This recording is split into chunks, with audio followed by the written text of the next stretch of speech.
आज के आनंद बोलिए श्री रामचंद्र भगवान की बोलिए नंद के लाला की कृष्ण स्पष्टीकरण और कराएंगे। कहा कि कड़े पहरेदारी में रखेंगे, हमारी महल में रखेंगे। वैसा ही हुआ। कुछ समय बाद कुछ लोग कहते हैं ना कि जेल में रखा गया होगा, अभी तक उनको जेल में नहीं डाला गया, कड़ी पहरेदारी में रखा गया है।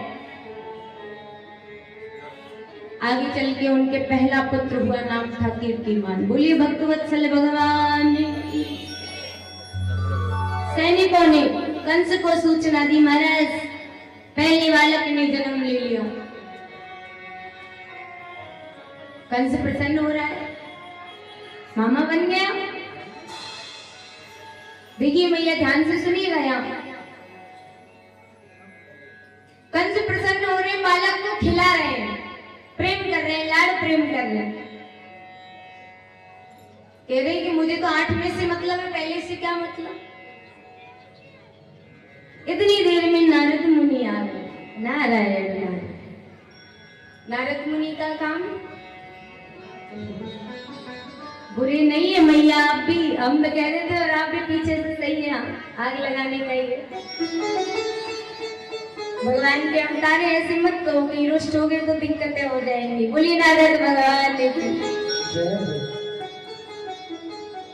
हाथ में कमल का एक पुष्प लेके आए। नारायण नारायण। कंस को समझाते हुए कहने लगे, अब हमारे पास पुष्प कमल का नहीं है, लेकिन हम समझाने की कोशिश करेंगे, समझिएगा। हमारे हाथ में एक पुष्प सबको दिख रहा है। नारद मुनि ने कहा, महाराज ये देखिए, एक पंखुड़ी को पकड़ा और कहा यहां से गिनना प्रारंभ करो, 1 2 3 4 5 6 7 8। अब पहली को छोड़ दिया, जो 8वीं थी उसको पकड़ लिया। अब कहने लगी यहां से गिनना प्रारंभ करो, 1 2 3। अब जो पहले पे था वो 8वें पर आ गया, और जो 8वां था वो पहले पर। बोलिए भक्तवत्सल भगवान की। बात समझ में आई? कहा महाराज क्या पता कौन सा 8वां हो। कंस की भी बात समझ में आ गई, बात तो सही है, कोई सा भी 8वां हो सकता है। उल्टी गिनती करने लगे तो क्या पता ये 8वां हो। विष्णु मायापति है, माया से कुछ भी कर सकते हैं। मृत्यु का भय, प्राण सबको प्रिय है। कंस ने कीर्तिमान को, पहले बालक को उठाया और पत्थर पर बेदर्दी 6 बालकों को कंस ने मार दिया। बालकों के जन्म होते गए, बालकों को मारता गया। 7वां बालक जब माता की गर्भ में आया, जब समय अवधि पूरी हुई, जब बालक बाहर आया तो वो कोई और नहीं थे। कौन थे मैया? 7वीं संतान कौन थी? बोलिए बलराम भगवान, बोलिए बलदाऊ भैया की। कौन थे बलदाऊ जी? किसके अवतार? शेषनाग थे। और भी है, और भी है, बताओ। युग बदल गए। बहुत सुंदर। बोलिए लक्ष्मण भगवान की। याद रखा करो छोटी छोटी चीजें। कोई भी धर्म विरोधी आपके सामने आ जाए और पूछ ले आपसे, हम नहीं चाहते कि आपके पास कोई उत्तर नहीं हो। स्वयं भी किया करो। बोलिए भक्तवत्सल भगवान की। भगवान ने आदेश दिया अपनी योग माया को, ताकि ये कोई और नहीं है, कोई साधारण नहीं है, बलदाऊ है। ले जाओ नंदगांव में, ले जाओ रोहिणी माता के गर्भ में इनको छोड़ के आ जाओ। महाराज अब भगवान चाहते तो उनका जन्म भी करवा सकते थे जेल में, लेकिन क्यों नहीं करवाया? कारण बताते हैं। संत जन कहते हैं बलराम जी कोई साधारण नहीं है, शेषनाग अवतार है। उनको पता लग गया कि ये मेरे प्रभु को मारने वाले हैं, तो मुझसे पहले वही कंस को मार देंगे। और काल निश्चित है, मृत्यु किसके हाथ होनी है, कहाँ होनी है, किस समय होनी है, ये सब निश्चित है।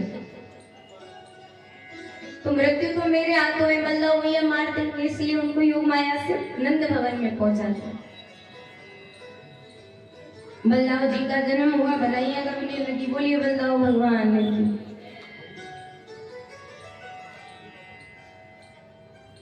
और सूचना पहुंचवा दी कंस के लिए कि जो 7वां बालक था वो गर्भ में ही खंडित हो गया।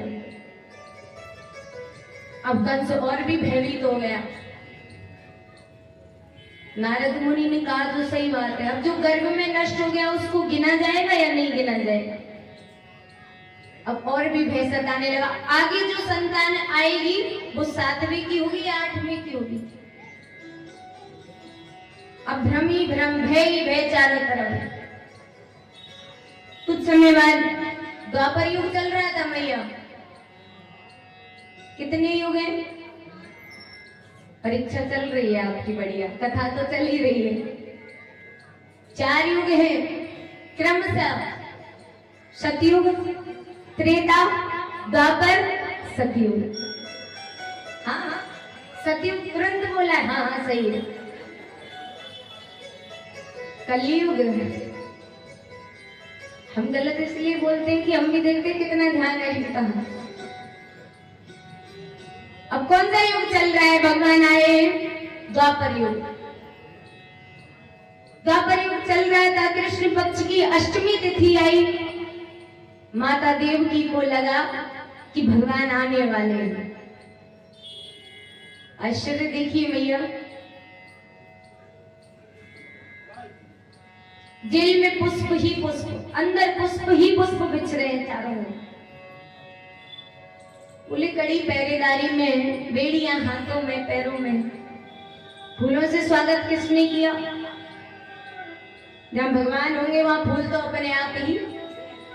बोलिए भक्तवत्सल भगवान। भगवान चतुर्भुज रूप में रात्रि के 12 बजे भगवान चतुर्भुज रूप में माता देवकी और वसुदेव जी के सामने प्रत्यक्ष रूप से प्रकट हुए। बोलिए कृष्ण कन्हैया लाल की जय। भगवान उनसे बातें कर रहे हैं, कह रहे पूर्व काल में तुमने कठोर तपस्या की थी मुझे पुत्र रूप में प्राप्त करने के लिए। तुम्हारी तपस्या सफल हुई, परंतु मेरी बाल अवस्था का सुख आपको नहीं मिल पाएगा। इसके लिए मैं क्षमा मांगता हूं।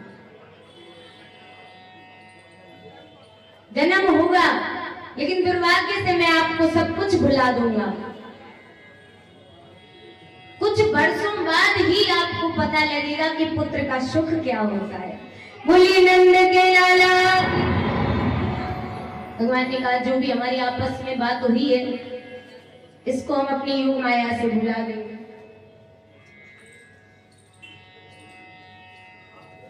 ऐसा कहकर भगवान अंदर ध्यान हो गए। रोहिणी नक्षत्र था, भाद्रपद का समय था। भगवान श्री कृष्ण ने जेल में जन्म लिया है। बोलिए कृष्ण कन्हैया लाल।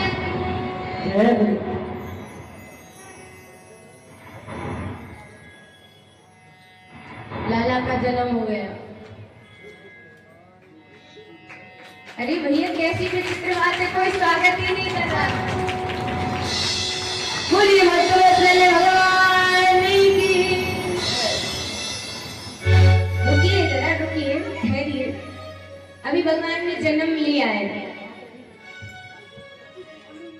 अब सबको मूर्छित कर दिया भगवान ने योग माया से। लाला को लेकर वासुदेव जी चले गए कहाँ? नंदगांव। बीच में यमुना जी भी पड़ती है।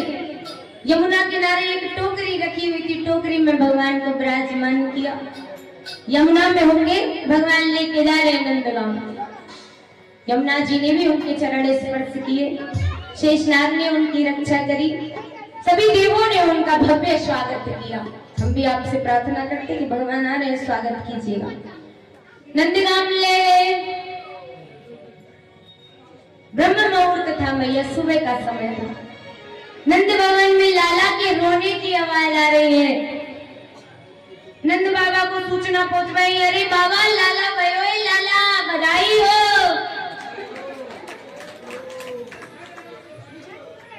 ऐसे देते बधाई, दोनों हाथ ऊपर करके बधाइयां देते हैं, बधाई हो।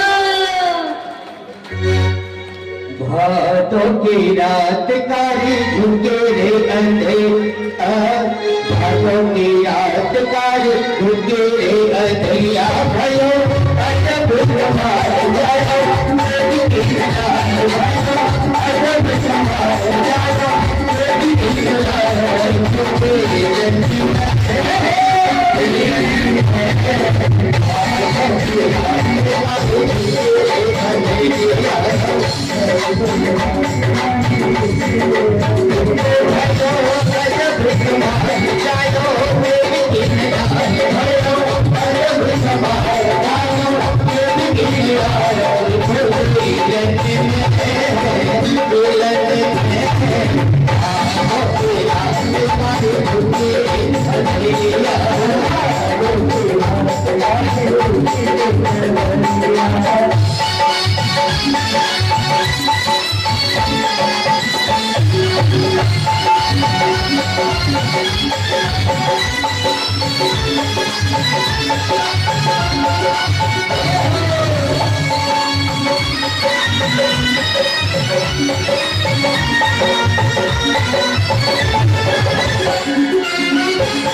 एक एक करके आए। लाला बोले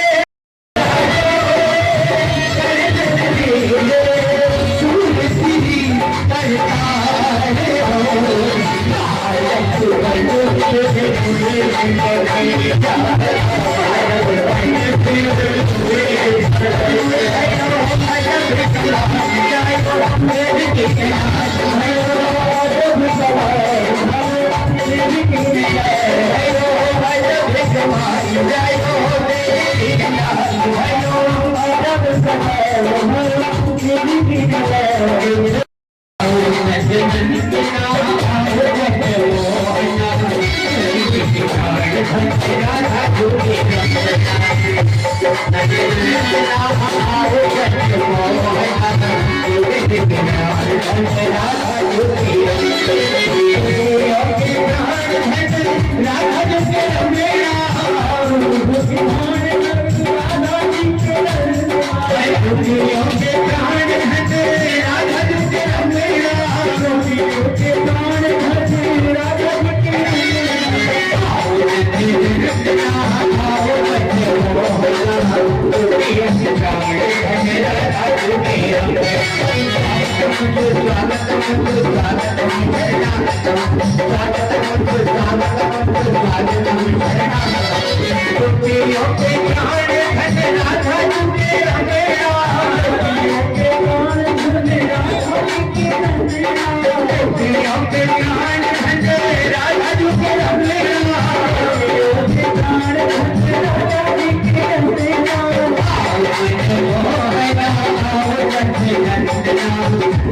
सभी बैठ जाए, बैठ के आनंद लें।